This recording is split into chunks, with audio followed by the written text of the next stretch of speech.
reka tubamenyeshe yuko hariho umwigeme muri iki gihe ariko yitoza kuba umwigeme mwiza w'akaranga mu gihugu cacu c'u Burundi mu Bwiza ava mu bwoko bw'Abatwa.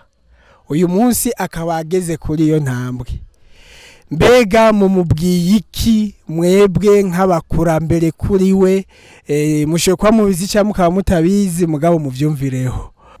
Uyo mwigeme nukuri natera intambwe tumushigikire kwe tumukomere n'amashi nukuri atera jimbere ama akure gose akure twumva yuko yashitse hariya hejuru diha tumukurira ubwaci nukuri iyo ntambwe mbere yumva ko namukomeye amashi aragahezagirwa n'Imana agahezagirwa n'izamuhezagiye nyene akura jimbere ndiyo rujoje hasa duge hejuru natwe nuko twumva yuko yafashe igiti mbere.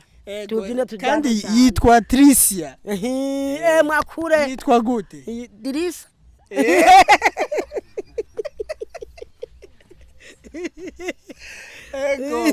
Ati Tricia ndagushigikiye.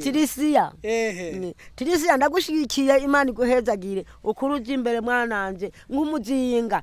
Mwe bacu tungutunganirwe hama natwe udusabira nako tugusabire ku Mana.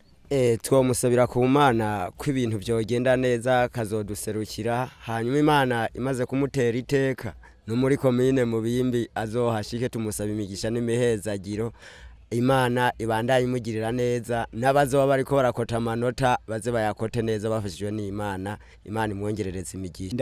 Ndabatumye mutugire Tricia.